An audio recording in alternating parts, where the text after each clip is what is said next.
Part 2. Moray's alarm rang earlier than usual. She lay in bed for a moment before forcing herself up. If I'm really going to do this blind date thing, I should at least look like I tried, she thought, brushing through her hair more carefully than on most mornings.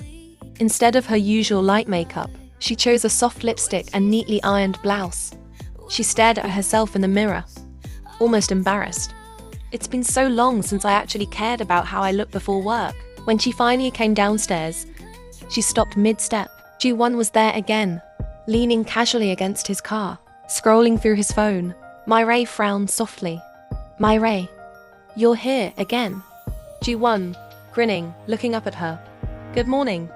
He paused, straightened, and for a brief moment, his eyes lingered. She looked different today, lighter, brighter. His lips curved unconsciously. She walks closer, confused. Ji-won, Ji-won, you look different. Mireille blinked at him, surprised. Mireille, really? Is it that bad? Ji-won blinked. No, you look beautiful. Not like you're not beautiful before you look more. Mireille smiling. Really? Thank you. Then the atmosphere changed to something awkward. Immediately, Ji-won blushed on his face, opening the door. You will be late. Mireille. Thank you. Minutes later, the ride was something different. Ji-won finally speaking. So any plans today? She hesitated, then added quietly. Not really, I have a blind date after work. The air between them shifted. For a second, Ji-won's smile faltered, but only for a second. He tucked it away behind his usual calm expression. Ji-won. Ah, I see. That explains it. His voice steady, though his fingers tightened, briefly on the wheel. During the ride, the silence stretched more than usual. Ji-won stopped by the cafe to get breakfast as usual. Mireille. No. I already ate breakfast. I woke up early. I have time.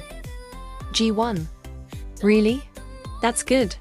Mireille, smiling faintly. See? You don't have to worry about me every morning. He gave her a side glance but said nothing. At the office, as Mireille walked through the lobby, her colleague waved at her. Then her friend Kim Dae noticed immediately. Dae, whoa, look at you. Mireille came in looking like she walked out of a magazine. Shoot. Mireille, rolling her eyes. Stop exaggerating. Dae, grinning, whispering. Wait, don't tell me. Is there a reason for all this? A secret date? A guy? Mireille froze for half a beat before sighing. Mireille. It's just a blind date. That's all. Dae's mouth dropped open dramatically. Dae. What? A blind date? Since when do you even? Oh my gosh. She grabbed Mireille's arm, shaking her lightly. Dae. Finally. I was starting to think you were into girls. I'm so proud. Mireille, laughing, embarrassed. I don't believe you. Don't make a big deal out of it. It's just one date. Dae. One date could be the start of 10 more. Don't you dare run away after this, okay? Mireille laughed again, shaking her head. But inside she felt her heart stir nervously. Blind date. After 7 years. Am I really ready for this? To meet someone new? And somewhere outside the office building, Ji-won sat in his car for a moment longer. What is wrong with me? Calm down, Ji-won. He takes a deep breath. She looks so beautiful. But then he replayed her words. I have a blind date today in his head, forcing a smile he couldn't quite feel. The blind date. The restaurant was warm and softly lit. Perfect for a first date. Mireille had chosen it because it was only a short walk from her. Apartment convenient if things ended awkwardly. Across from her sat her blind date. Park Jun-seok, a well-dressed man in his late 20s with sharp suit and the polished air of someone who knew exactly how good he looked. Jun-seok smiling confidently. So calm, Mireille, right? Your friend told me you're in a designing department. That must be interesting, working in such a competitive field. Mireille smiling politely. Yes, it keeps me busy, but I really enjoy what I do. Jun-seok cutting in. Busy, huh? I know all about that. I work as a lawyer. Corporate law, to be exact. The cases I handle. Sometimes I barely have time to breathe. He laughed at his own statement, checking his expensive watch. But you know, success doesn't come without sacrifice. Myray nodded, sipping her drink. He didn't even let me finish my sentence. Junseok. My parents are very proud, of course. My father's in real estate. My mother volunteers at a hospital. Family dinners are a big deal for us. Every Sunday. I never miss them, no matter how busy I get. Myray. That's really nice. Family is. Junseok, exactly. Family is everything. That's why I always tell people, you need to choose someone who fits well with your family too. Compatibility matters more than fleeting romance. Myray blinked, her wine halfway to her mouth. Wow. Okay. He really likes hearing himself talk. She smiled politely, nodding at the right times, occasionally squeezing in a soft or IC. But inside, she felt strangely detached, as if she were watching the whole scene from afar. The dinner finally ended after what felt like hours of him recounting his accomplishments. She walks down the street into the cool night air, relieved. She hugged herself tighter around her. He's perfect. A good job, family-oriented, ambitious, polite enough. So why didn't I feel anything? Not even a spark. I was so distracted the whole time. She enters the convenience store. I mean, technically, I don't blame myself. He was talking about himself the whole time. Feels like a lecture. If I had my pen and book, I would have taken note. Then she sat by the bench close to a playground. Or is it me? Am I the problem? Am I making excuses, or is this the trend now? But I mean, I watch K-drama and the guys doesn't talk too much like this. Or am I the one seeing that the talk's too much? This is so confusing. But I mean, I watch K-drama and the guys doesn't talk too much like this. Or am I the one seeing that he talks too much? This is so confusing. She sighed. At least he could have offered me a ride, she muttered, pouting slightly. Even if my apartment is 5 minutes away. Guess he wasn't interested either. Just then her phone buzzed. Mum. Myray. Finally. Why have you been ignoring my calls? Myray. Mom, how are you? I wasn't ignoring you. I've just been busy. Mum. Busy, busy, busy. You think being busy means I stop worrying about my only daughter? At least pick up the phone once in a while. Myray. I'm sorry. I will, but you don't have to call me every day. I'm not a kid anymore, Mum. To me, you'll always be a kid. Anyway, did you eat? Don't skip meals. Myray quickly. Yes, Mom, I ate. How's Dad? Mum. He's fine. Worried you're not picking your calls. Myray. Sorry, Mum. So when are you coming back? We miss you. Myray. Mom, I don't know. Work is... Mum. Yeah, work fine. Take care of yourself. Myray. Yes, Mom. I'll call you tomorrow, okay? Love you. She hung up smiling, feeling some sort better and warm. At least, I have a family who care about me. The night was silent, but her mind wasn't. Perfect job, perfect family, perfect smile. The next morning, Myray found Ji-won leaning casually against his car again. One hand in his pocket, the other holding his keys. Ji-won, smiling as she approached. Good morning, Senior. Myray. You know you don't have to pick me up every day. Ji-won, smiling. Why? Myray, I mean, it's starting to look like you're my driver or something. Ji-won smiling. You don't have to worry. I'm doing this because I want to, and I have something to do at the office today. Myray. Sure. Ji-won. Yeah, sure. During the ride. Ji-won.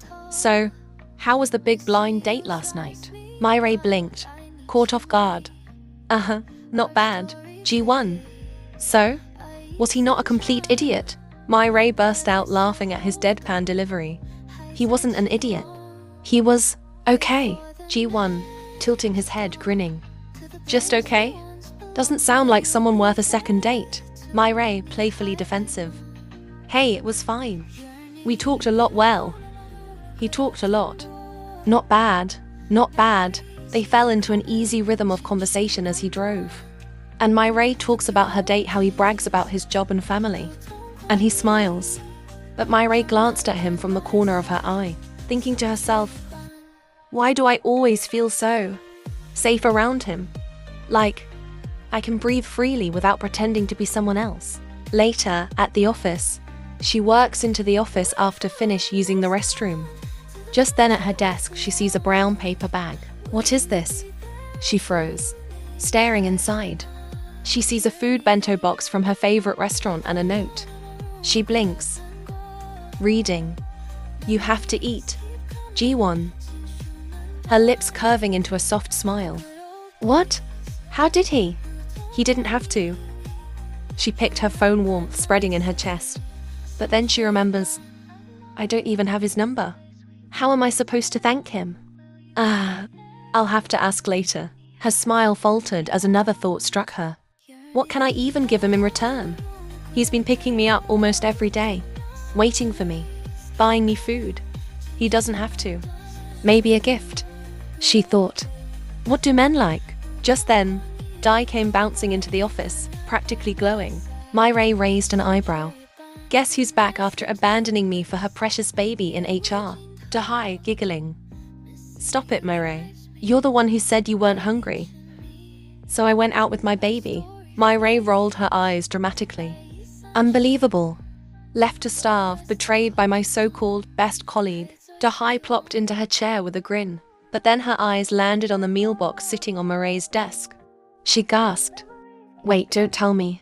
You went down to the restaurant without me and got our favorite food set. Myray, smiling mysteriously. Nope. Someone else got it for me. Dai immediately leaned closer, eyes sparkling with curiosity. Spill, who was it? Myray, leaning back smugly. Not telling. Dai, pouting. What? Come on. Don't be like this. Tell me. Myray, teasing. Nope. My lips are sealed. You left me, remember? Consider this my revenge. Dai grabbed Murray's arm dramatically. Unfair. You're hiding something juicy. I can feel it. Tell me or I won't let go. Myray laughed so hard she had to push her away. Good luck getting it out of me, traitor. The two of them dissolved into laughter, the office filling with their playful banter. But Murray's thoughts quietly circled back to G1 and the warmth of the small, thoughtful gestures he gave so effortlessly. The weekend didn't go as Myray planned. She had gone on another blind date, her third attempt in that week. At first, it seemed promising. The guy was handsome, polite, and well-mannered. But then, you should try this drink, he had said, over and over. Now Myray found herself wobbling out of the restaurant, her heels clacking unevenly against the pavement. She muttered under her breath, hiccuping between words. Unbelievable. I said one drink. One, but knew he had to keep pouring. Does he think he's funny? Huh. Guess what? Kang Myray can hold her liquor. If I knew he would take me to a bar, I wouldn't have worn this dress. Wasted. She spun dramatically in the street, earning a strange look from a passing couple. Myray laughed at herself and waved. Totally fine, but the truth was, her head was fuzzy and her feet were starting to hate her. She sighed, talking to herself. What is wrong with me? Why can't I click with anyone? Good job, nice looks, money, family check. And still, well, whatever. They always have one problem. And I shouldn't just choose anybody. And not desperate, she stopped in front of the convenience store near her apartment. Perfect. Time for the miracle cure. Just as she was about to stumble in, walking out with a small plastic bag in hand, was G1. Myray froze, her eyes widening. G1, what are you doing here? How did you... G1 blinked, then chuckled at her expression. Remember, I live across the street, and it's a convenience store. I came to get something. Myray slapped her forehead lightly, confused. Oh, right. Duh. I forgot. G1's gaze softened as he took in her unsteady posture. Another date again? Myray. Yeah, G1 with a worried look. Seems you drank a lot. Are you okay? Of course. Myray lifted her arms proudly, nearly losing balance. Yeah? Totally fine. I just needed to get something. G1 frowned, noticing how her heels wobbled with every step. He pulls her to a bench close as she shouts, saying she's okay. Stay here. I'll be right back. No, no, I'm fine. She protested weakly, but he was already guiding her to sit. She pouted, muttering, I just wanted to buy something. Why is everyone treating me like a child? As she takes off her watch. Just in case. I don't want to lose my most expensive possession. A few minutes later, Ji-won returned with a bottle of hangover relief, a sports drink and a small bandage pack. Here, he said simply. I need to check your leg. Can I take off your heels? My-rae. No, I'm fine and I'm not taking anything from you. You always do this. Ji-won sighed, crouching in front of her with that patient smile. Senior, it's nothing. My-rae. Not taking anything from you again. Ji-won. Why, just 10,000 won? She narrowed her eyes at him, a slow smile creeping across her lips. That's rich, coming from you. Ji-won blinked, then burst out laughing. Well, I'm not rich. My-rae leaned forward. Then explain. That car of yours. He shrugged casually. I just worked hard. Saved up. That's all. My-rae snorted, laughing. Huh. I've been working hard too. But I can't even dream of a car like that. Ji-won tilted his head, his voice soft. If you really want it, I can give it to you. Her laughter stopped. She blinked at him, flustered. Don't say things like that. If you go around giving people cars and gifts, you'll have nothing left. Ji-won's eyes didn't waver. His smile was quiet, but certain. I only give things to you. Not just anybody. My-rae's breath caught. Her face flushed, and she stood up quickly. Don't say things like that to people. They'll misunderstand. Ji-won chuckled, standing as well. Then maybe let them misunderstand. Flustered, My-rae began walking away, her pace quick despite the wobble in her heels. I'm going home. Don't walk so fast, Ji-won warned, following behind. I'm fine, she said. But before she could finish, her heel caught on a crack in the pavement. She stumbled forward with a gasp, only to be caught firmly in his arms. Ji-won smirked down at her, his voice low. See? I told you. If you walk too fast, you'll fall. My-rae froze in his arms, her heart thudding wildly, her face inches from his.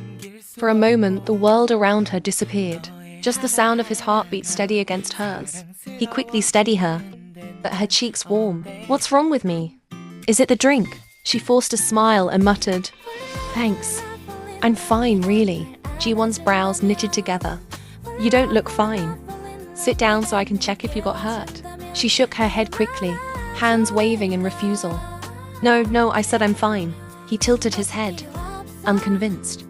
You're clearly not fine. I am. She shot back, though her voice cracked with nervousness. Why am I yelling? Calm down, calm down. Without another word, he adjusted the strap of his bag, crouched slightly, and before she even realized what was happening, he scooped her up into his arms. Ji-won. She yelped, arms flailing. Her heels dangled helplessly in the air. He grinned, not breaking a sweat. If you don't want me looking at your ankle, then I'll just carry you home. Because if you walk on that leg, you're not going to work tomorrow. Her mouth dropped open. You can't just put me down. People are staring. Let them stare, he said easily, his calm tone making her flustered more. She wanted to argue, but his grip was steady, his steps sure, and the warmth of his chest beneath her cheek made her suddenly quiet. When they reached her apartment building, she began panicking again in her head. Do I let him in? Oh no, he is a man. If he comes inside, it'll be weird, right? Too much. What if my apartment smells like leftover ramen? What if my laundry's still on the couch? At her door, he noticed her frozen, awkward face. His lips curved into a small smile. Cute, he thought. Then giving her the bag. Here. She blinked rapidly, relieved and embarrassed at the same time. Oh. Right. Thank you. Not realizing she took the thing she rejected earlier. Ji-won smiling. No problem. Anytime. He turned slightly as if to leave. Don't forget to apply something on your feet. Good night. Yeah. Thanks. But something inside her tugged, and before she could stop herself, she said softly, Ji-won, you don't have to do all this for me. Really, you should take care of yourself instead. You always do so much for me. And I don't do anything back. I feel bad. He stopped, glanced back at her, and smiled in that way that made her chest ache. Then what about dinner, or we go see a movie? She blinked. Movie? Yeah. Will buy me dinner sometime. Then we'll be even. She tilted her head. Just dinner? He nodded casually, as if it was the simplest thing in the world. Just dinner. Then he turns and added, don't forget to put the bandage on and take the hangover later. Good night. She stood at her door long after he left, staring at his retreating figure, a soft smile tugging at her lips. Just dinner, he said. Then she rubbed her neck lightly. Ah, I forgot to ask for his number again. Still smiling, she limped into her apartment, her ankles sore but her chest unexpectedly warm. The next morning, after the humiliating memory of being carried like a princess through her apartment complex, Mireille left her apartment so early to avoid G1. She didn't even get enough sleep. Minutes later, Dahai walks in smiling. Guess who's here early today, she said, teasing. Mireille. What do you mean? I'm always early to work. Dahai raises a brow. Yeah, but normally you take time talking to you-know-who. Mireille flustered as she recalled last night's incident. Are you blushing? Dai whispered. She blinked. Weird? No, I was just... Dai's lips curled knowingly. Someone's in love? She froze mid-step. What? The heat rushed to her face, and she quickly turned her head away. I just remembered something. That's all. Daya smirked, unconvinced. Sure. The two of them bickered quietly, until the sudden sound of the door opening made everyone fall silent. Hello, everyone, a deep voice said. Chairs shuffled and papers rustled as every employee immediately stood up in unison. She hurried to her feet too, still caught between glaring at Dahai. An older man stepped forward, beaming with authority. This is Mr. Park Hyung-joon. He is the new managing director of the campaign and project department. He'll be working with you closely from today. Her light clapping filled the room, though it quickly dimmed when another figure walked out from behind him. Please take care of me. Her breath caught in her throat. The tall, composed man who followed was younger, sharper, with a presence that pulled all the air from the room. The time seemed to pause around her. Her heart stuttered painfully as her eyes widened. What is going on? He glances at her direction. They made eye contact, but he quickly turned, greeting her co-workers with a polite smile. What? The chatter of her co-workers faded to nothing. She was frozen, staring at the man who had just entered her world again, like fate had dragged him right into her workplace, uninvited and impossible to ignore. Don't forget to like and subscribe and turn on your notification to know when I upload the next chapter.